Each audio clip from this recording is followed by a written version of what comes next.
pedindo ao Senhor que o Senhor venha dar atenção à minha voz, que o Senhor venha dar atenção à nossa oração. Pai, eu creio na Tua Palavra. A Tua Palavra diz que o que afasta o homem do Senhor, o que separa o homem do Senhor, é a iniquidade, é o pecado. Então, meu Deus, lava-nos de todo tipo de pecado que nós cometemos. Às vezes cometemos pecados por palavras, Pai, às vezes por pensamentos, às vezes por intenção do nosso coração, às vezes até mesmo consciente, às vezes não, às vezes inconsciente, por omissão, por sonhos, por desejos que surgem de repente. Meu Deus, lava-nos, limpa a Tua igreja, limpa a mim, lava-nos em nome de Jesus, que nós possamos nesta noite, Pai, oh meu Deus, ouvir a Tua voz, que o Senhor possa falar ao nosso coração, nós possamos ouvir a Tua voz, para a glória do Senhor. O Teu amor me enche de esplendor, ilumina o meu interior, e tudo que há em mim completamente atende o meu clamor. Oh, como é bom te ter, meu Salvador. O Teu amor, de todo o coração, igreja, o Teu amor me enche de esplendor, ilumina o meu interior, ilumina o meu interior, e tudo que há em mim completamente atende o meu clamor. Oh, como é bom te ter, meu Salvador.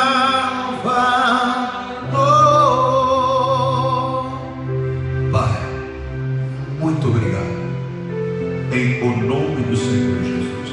Diga comigo, Senhor Deus, eu quero a Tua palavra para a transformação do meu viver, em nome de Jesus. Diga graças a Deus. Aplaude Jesus por toda vez. Amém? Pode sentar, por favor. Deixa eu falar com você algo importante. A Bíblia diz que Satanás, ele é o pai da mentira, né? E a Bíblia diz que desde o princípio, né, ele não se firmou na verdade. Está onde isso, pastor? Lá em João 8:44. Deixa eu mostrar para você. Coloca na linguagem tradicional, pessoal. Tudo bem com vocês? Glória a Deus, né? Aproveitaram o feriado prolongado aí? Tem gente que não vem na igreja no final de semana, não. Cuidado, hein, crentalhada. Levar Deus a sério. Vós tendes por pai ao diabo. Olha só, ele estava dando uma bronca. O Senhor Jesus estava dando uma bronca em algumas pessoas que estavam ali ouvindo a palavra dele, mas que o coração dessas pessoas não se inclinavam à vontade deles. Mas está cheio de gente assim. Ela ouve a palavra, mas o coração dela não se inclina à palavra. Ou seja, ela não é uma pessoa que obedece, ela não obedece. É um tipo de pessoa que quer viver da maneira que ela acha melhor e pronto. Mas se Jesus disse, eu sou o caminho, eu tenho que entender que se eu não andar de acordo com o que Jesus disse, eu não vou chegar onde eu preciso chegar. Bom, cada um quer uma coisa. Eu, por exemplo, quero a salvação eterna. Então eu sei que para mim alcançar a salvação eterna, eu vou ter que andar de acordo com o que diz a palavra de Deus. Por quê, pastor? Porque senão eu não vou alcançar. O caminho para alcançar a salvação eterna é Jesus, a palavra de Deus. Se eu trilhar um outro caminho, não vou chegar. Desliga para mim que está fazendo barulho aqui. Se eu trilhar um outro caminho, eu não vou chegar. Você entende? Sim ou não?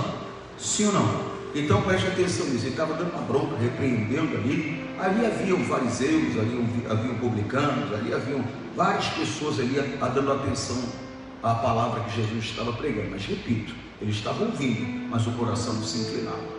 E Jesus vem e fala: vós tendes por pai ao diabo, e quereis satisfazer o desejo do vosso pai. Ele foi homicida desde o princípio, não se firmou na verdade, porque não há verdade nele. Quando ele profere mentira, fala do que lhe é próprio, porque é mentiroso, pai da mentira.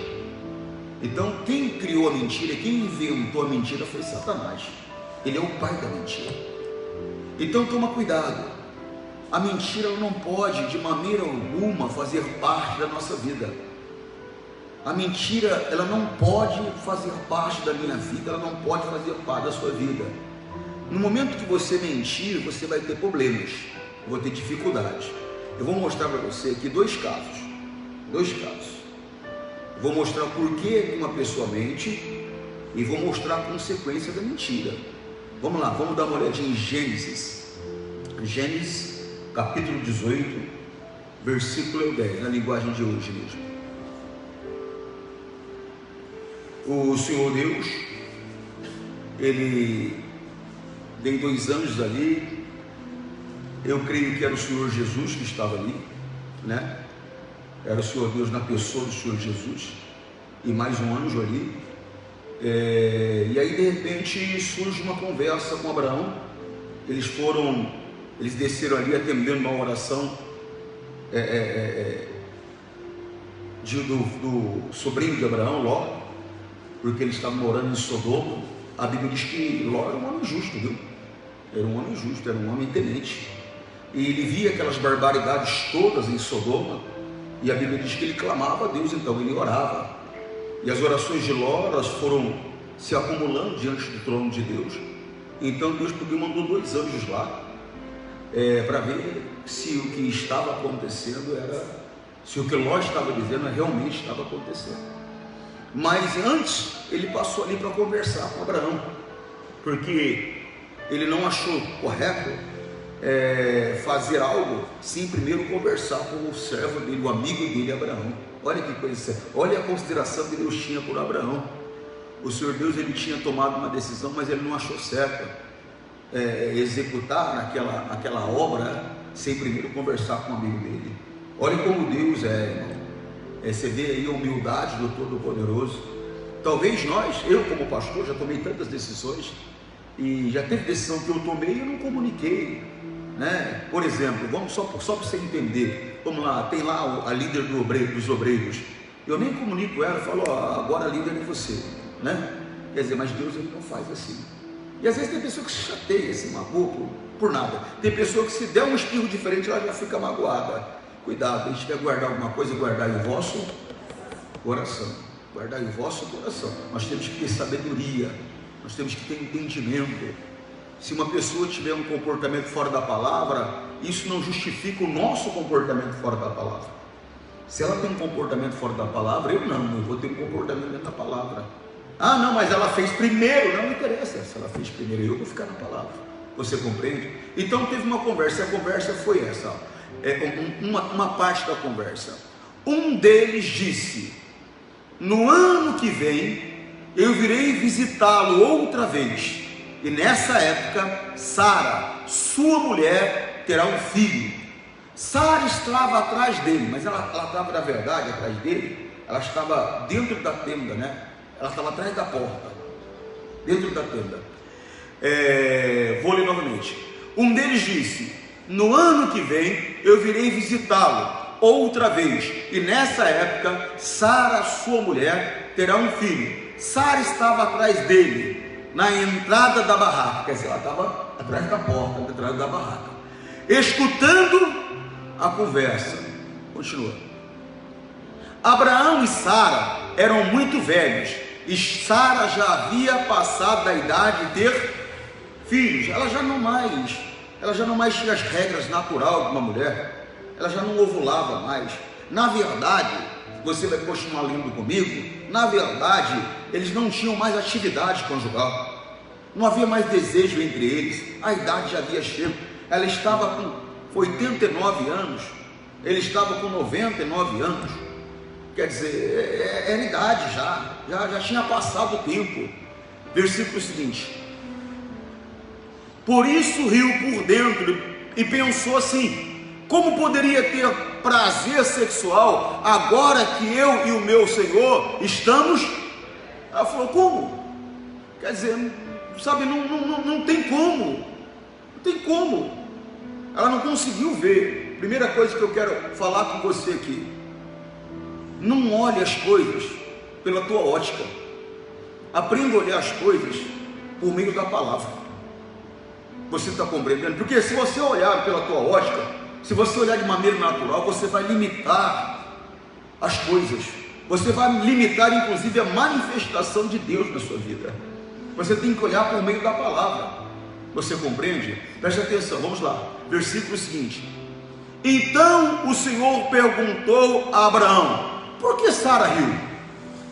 Por que disse que está velha demais para ter um filho?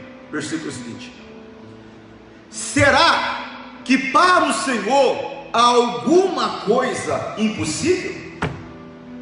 Volto a dizer, olhe para aquilo que Deus falou contigo, e não pelas circunstâncias. Não olhe as coisas de maneira natural, olhe por meio da palavra.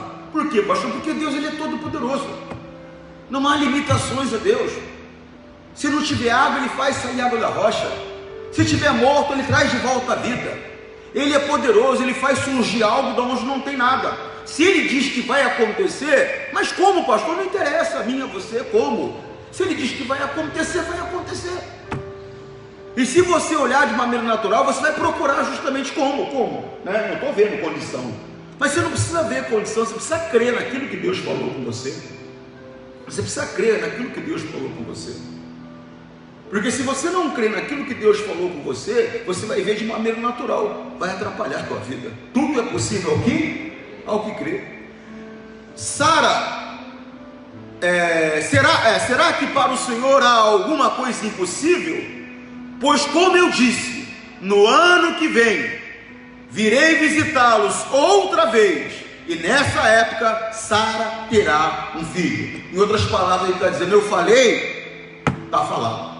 Eu disse, está dito.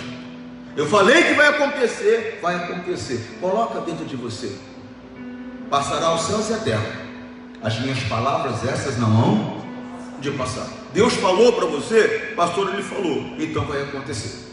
O que acontece é que muitas vezes Deus não falou, mas a pessoa, ela quer tanto algo que ela começa a acreditar que Deus falou. Deus não falou. Se Deus falou, ele cumpre a palavra dele. Não importa a circunstância, não importa a situação. Se ele disse, ele faz. Você entende, sim ou não? Sim ou não? Mas pastor, é que eu não vejo condições. Você não tem que ver nada, você tem que acreditar no que ele falou. Isso é enxergar por meio da palavra dele, é acreditar naquilo que ele falou. Amém? Versículo seguinte: ao escutar isso, Sara ficou, como é que é? Com medo, e quis negar. Aí o motivo que às vezes uma pessoa mente. Há um motivo que às vezes uma pessoa não é verdadeira.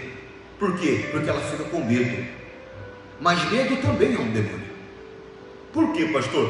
Porque no momento que você fala a verdade, porque ela errou, ela cometeu um erro em duvidar. Então no momento que você fala a verdade, você fica livre. O adversário não tem como aprisionar você. Inclusive, a única maneira da pessoa ficar livre do pecado, alcançar o perdão, é por meio da confissão. Então vem aquele espírito de medo para a pessoa não falar a verdade, porque se ela falar a verdade, ele não tem como agir na vida dela.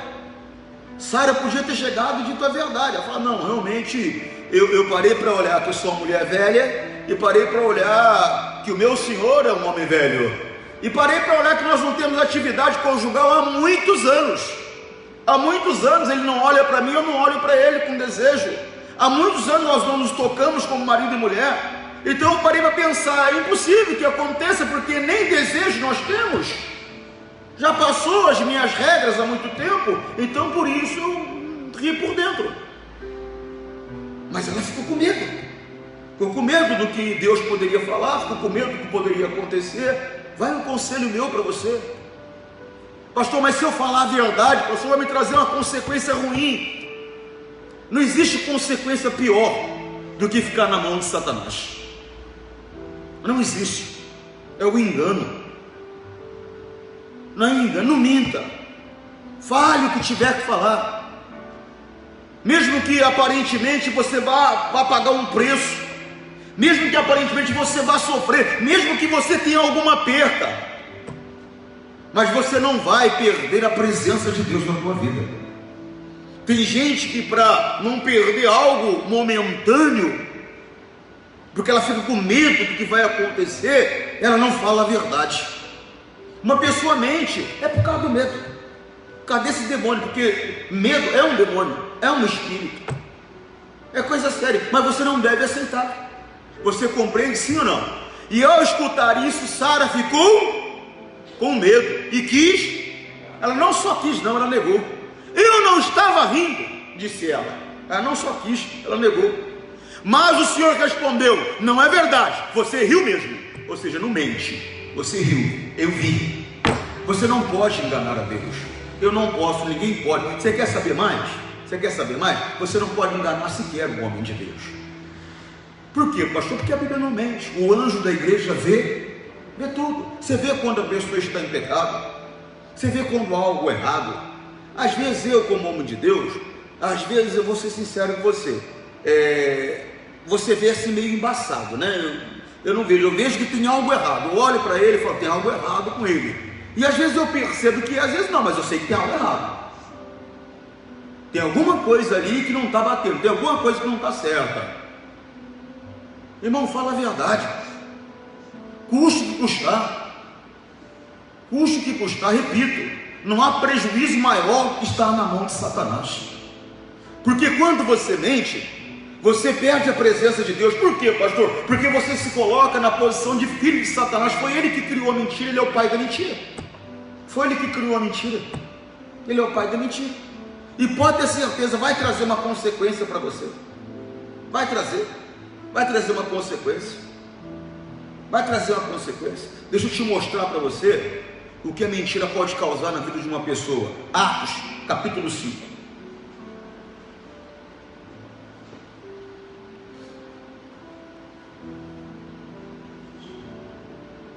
Amém? Posso? Na tradução normal para eles, é mais fácil. Mas um certo varão, chamado Ananias, com Safira sua mulher, vendeu uma propriedade. Versículo seguinte: e reteve parte do preço, sabendo também a sua mulher, e levando uma parte, a depositou aos pés dois. Deixa eu te explicar aqui para você não ficar com entendimento superficial. O que acontece? Levantou-se uma grande perseguição quanto à igreja de Senhor Jesus, em relação à igreja de Senhor Jesus, uma grande perseguição. Então o que acontece? Sabiam que eram pessoas que adoravam ao Senhor Jesus, pessoas que adoravam o Senhor, então para elas as coisas ficavam difíceis. Às vezes a pessoa não tinha emprego, às vezes a pessoa não tinha comida, a situação ficou complicada. Então os apóstolos, eles se reuniram e eles lançaram ali uma regra facultativa. O que é uma regra facultativa? Ninguém é obrigado a seguir esta regra. Ela existe, mas ninguém é obrigado a seguir, né? No direito existe uma lei que é chamada lei imperfeita. O que é uma lei imperfeita? É uma lei que existe, mas como não tem punição, então as pessoas não dão atenção. Por muito tempo foi obrigado a usar cinto de segurança no nosso país, não é de agora, só que não tinha punição. Era uma lei que existia, mas não tinha punição, era uma lei imperfeita. Aí começou a ter punição, aí todo mundo começou a usar cinto de segurança. Hoje virou um hábito. Raramente você vê alguém entrar no carro e não colocar o cinto de segurança, né? Ainda persiste isso no banco do passageiro. De vez em quando alguém entra no banco de trás do meu carro e fala, por favor, põe o cinto. Quer dizer, a pessoa não põe, né? Mas na frente normalmente a pessoa já procura o cinto para colocar, né? Porque deixou de ser uma lei imperfeita. Então era uma regra, mas não era uma regra que era obrigatória a pessoa cumprir, ela só cumpria se ela quisesse. Qual era a regra? Que as pessoas, se quisessem, elas venderiam as propriedades e colocariam aos pés dos apóstolos. E muitas pessoas estavam fazendo isso. Elas vendiam propriedade e colocavam aos pés dos apóstolos. E os apóstolos, o que eles faziam? Eles davam para as pessoas segundo as necessidades delas. Por exemplo, eu tenho 10 filhos, eles me davam para mim alimentar os 10 filhos. Ele tem um só, ele dava o suficiente para ele alimentar um. Você compreende? E assim a igreja ia se amando, se unindo, ia crescendo. Aí surge esse homem com engano. O problema aqui, pessoal, não é o dinheiro. O problema aqui é o engano. É o engano, você vai entender. Deixa eu ler essa parte. Reteve parte do preço, sabendo também a sua mulher, e levando aos pés dos apóstolos, depositou aos pés dos apóstolos. Versículo 3. E disse então Pedro: Ananias, olha só, por que encheu Satanás o teu coração? Satanás encheu o coração dele de ganância, Satanás encheu o coração dele de engano, Satanás encheu o coração dele de falsa santidade. Irmão, está assim, ó, está assim de falso crente, ó, com aparência de crente, jeito de crente, mas o interior dele cheio de obras de Satanás. Que coisa séria.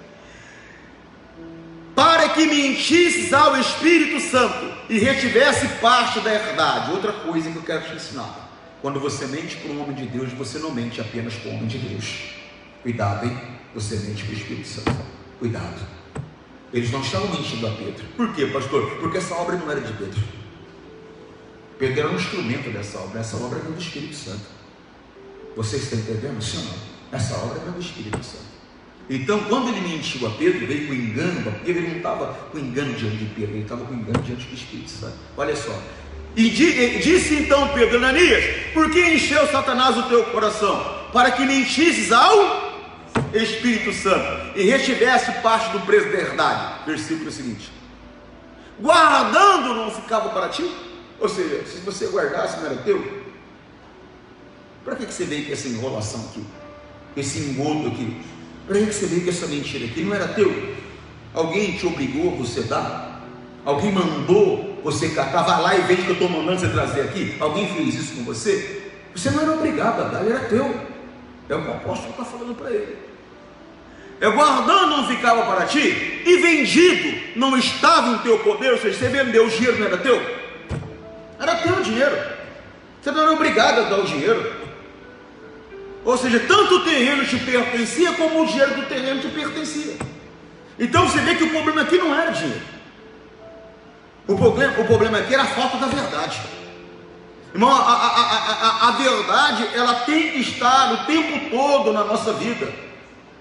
Não importa se em coisa grande ou em coisa pequena, irmão. Eu conversava com uma amiga, pelo menos eu tenho com uma amiga, que o grande problema dela é que ela não é verdadeira, ela não é transparente. Sempre tem sabe, se você chegar a apertar mesmo, quase mentira, né? Você sabe que o pastor Jaime, ele costuma falar que às vezes ele fala com o cidadão, fala: rapaz, você estava comendo linguiça, né? O cara fala: não, eu não comi linguiça, mas tinha comido salsicha. Ele só se equivocou, mas o cara tinha cometido erro, né? Então, quer dizer, tem pessoas que elas são assim, elas não são transparentes. Você tem que ser verdadeiro. Fiz. Mas você não sabia que não podia? Sabia. Por que fez? Eu senti vontade de fazer e fiz, mesmo sabendo que não podia. Pronto. Ah, pastor, mas aí vai complicar para mim. Mas eu vou ficar na mão de Deus. Por quê? Aquele que fala a verdade manifesta a justiça. Eu vou ficar na mão de Deus. Porque se eu mentir, eu vou ficar preso por Satanás. A Bíblia diz que aquele que mente nunca prosperará. E prosperar não é só evoluir material, financeiramente, não. Evoluir, porque na verdade prosperar é evolução. Evoluir em tudo. Evoluir na alegria, na felicidade conjugal, evoluir no prazer matrimonial, evoluir financeiramente, evoluir no entendimento, evoluir na comunhão com Deus. Não prospera, não evolui. Não prospera. É coisa muito séria, não pode mentir. Não pode, tem que ser verdadeiro. Você se coloca na posição de filho de Satanás. Eu sei que às vezes o medo pode chegar. Mas só que não há consequência pior do que estar na mão de Satanás. Pastor, perdi o emprego, pastor, perdi a posição, pastor, perdi o negócio, mas não perdeu a salvação, irmão. Não perdeu a salvação. Por isso que você deve analisar todo tipo de comportamento que você tem, porque toda ação provoca uma reação. E o que o homem planta, o homem... Então analisa primeiro os teus atos, a tua atitude, para depois não ter que ficar numa saia justa dessa. Ficar numa saia justa dessa e se entregar na mão do diabo como uma mentira. É coisa séria. É coisa séria. Guardando não ficava para ti, e vendida não estava em teu poder, porque formaste esse desígnio em teu coração. Não mentisse aos homens, mas a Deus. Olha o versículo seguinte. E levantando-se os jovens, cobriram o morto e transportaram para fora. E o que aconteceu com ele? É o que a mentira traz, a morte. É o que a mentira traz, a morte. Não tem problema nenhum. Pulou um versículo, não tem problema não. É o que a mentira traz, é a morte. Volta o versículo, ela pulou um versículo. É isso que ela está falando lá, em vez de me avisar. Aí vai, as duas olham uma para a outra, com duas caras de não sei o que, né? Para não falar, porque eu estou aqui ouvindo, né? Aí nego me processa depois. Fala, está errado lá, pastor. Pronto. E Ananias, ouvindo essas palavras, caiu e expirou, e um grande temor veio sobre todos os que ouviram. E isso, quer dizer, o que trouxe para ele? A morte. É o que a mentira traz.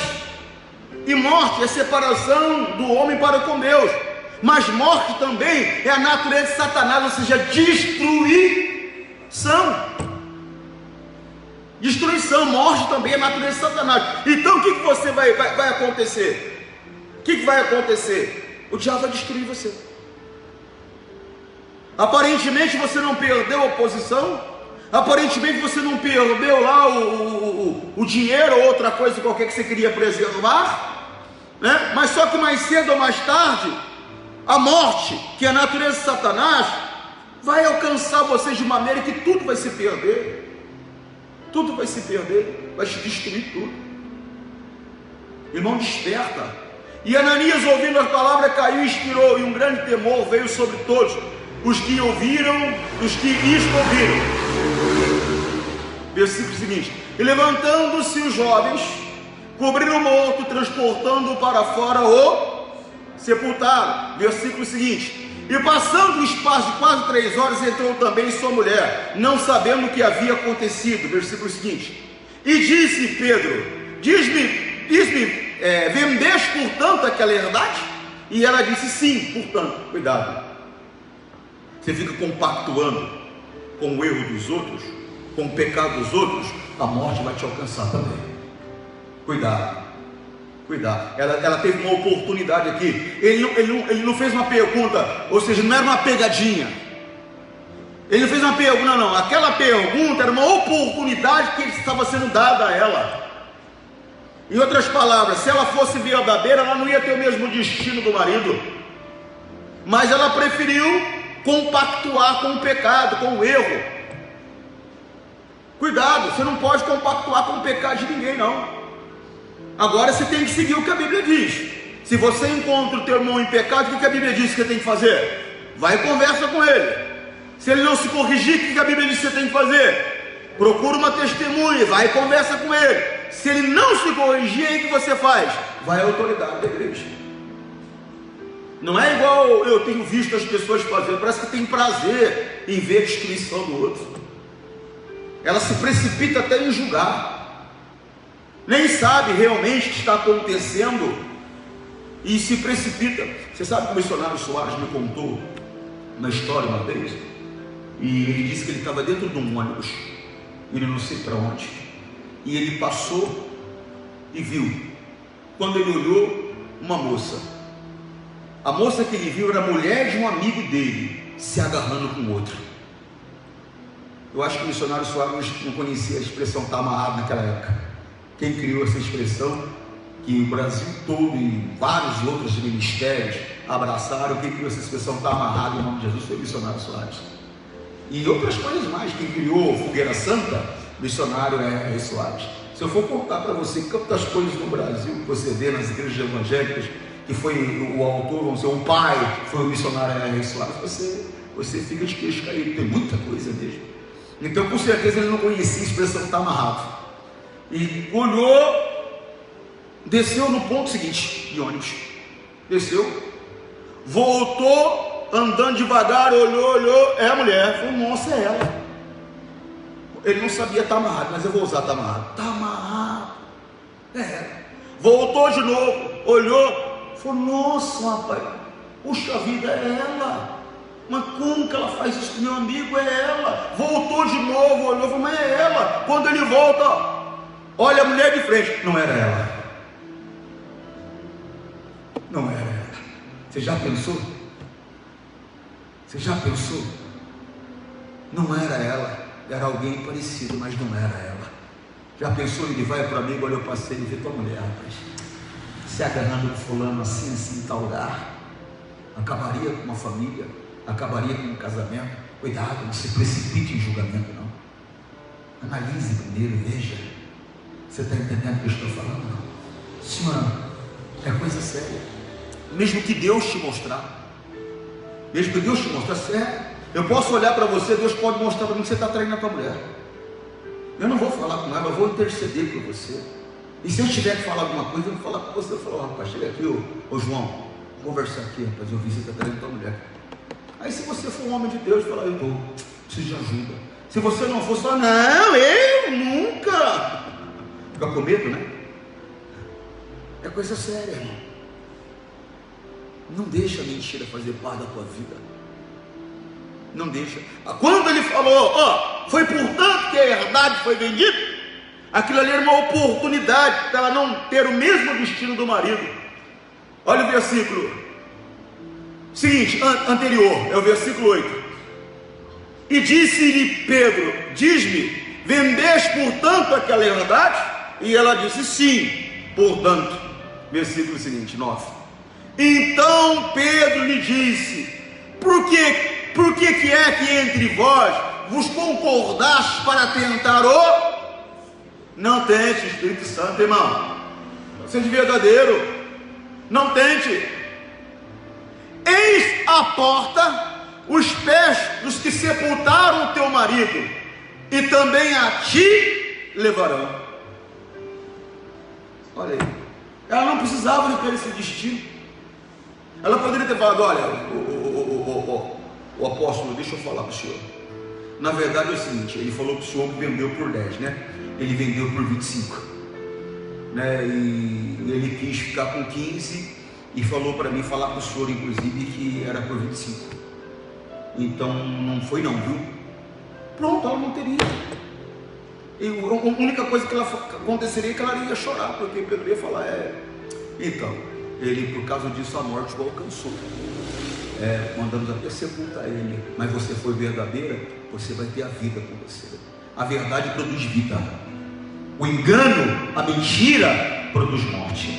Não permita que a mentira faça parte da tua vida, mesmo que acontecer de você sentir medo na hora, mas fale a verdade. Fale a verdade. Mas pastor, vou perder a mulher, perde a mulher, mas não perde a salvação. Pastor, vou perder o emprego, perde o emprego, mas não perde a salvação. Pastor, mas se eu falar a verdade, eu perco a liberdade, perde, mas não perde a salvação. Porque se você perder a salvação, se você ficar preso, coisa que não gostaria que acontecesse com ninguém, mas fica 10, 20, 30, sai. Se for para o inferno, é eternamente, não sai. Você sabe que quando eu cheguei aqui, tinha um rapaz que frequentava aqui comigo, e ele veio conversar comigo. Ele falou, pastor, ele saiu, né, da cadeia, esses direitos que a justiça dá, na época de festas, né, e não voltou mais, e estava foragido. E ele veio e tal, se converteu aqui conosco, assistindo os cultos. Aí ele falou, olha pastor, eu não voltei por medo de morrer, né? Ele falou, mas eu vou falar com o senhor, eu, ouvindo a palavra de Deus aí, o medo foi embora, eu vou voltar. Então, quer dizer, em outras palavras, eu vou sumir e sou sábio, porque eu vou me entregar. A verdade. Oxe, Poxa, perdeu a liberdade, pastor. A verdade, você não perde a presença de Deus na tua vida. Então, se você precisa de falar a verdade com alguém, vai e conversa. Fique livre dessa amarra de Satanás. Por quê, pastor? Porque aquele que mente nunca prosperará. Ele não vai progredir nunca. E tem pessoas que a vida dele não mudou e não vai mudar por causa de uma mentira que ele contou e nunca falou a verdade. Essa mentira está amarrando ele, e a estrutura dele está se secando, e uma hora ela vai ser destruída. Não permita isso com você. Amém, Jesus? E se o medo vier, pastor, não faça como Sara fez, não. Fale a verdade, porque Deus você não pode enganar. Fale a verdade. Amém, Jesus? Que Deus fale mais ao seu coração. Fazer uma oração para quem está em casa. Deus, e que haja manifestado o teu poder na vida desse homem, dessa mulher. Essa pessoa, Deus, que precisa de um acerto, que o Senhor ajude ela, dê força a ela, dê coragem a ela, para ela se limpar, Pai. A verdade do Senhor, meu Deus, liberta. Que a bênção do Senhor esteja sobre eles, para a tua glória, Pai, em nome de Jesus. Entra com a unção do Senhor nessa casa, Pai. Entra com a unção do Senhor nesse casamento, nessa vida, meu Deus, conjugal. Oh, meu Deus, entra com a unção do Senhor nesse corpo. Cura do câncer, da AIDS. Cura, meu Deus, da leucemia. Livra da catarata, da miopia, do estrabismo, da hipermetropia. Livra, meu Deus, da infecção de urina. Livra, meu Deus, desse mal do rim. Toda ação maligna eu repreendo, eu exijo que todo mal saia em o nome do Senhor Jesus. Olha, Deus abençoe você. Forte abraço. Tchau.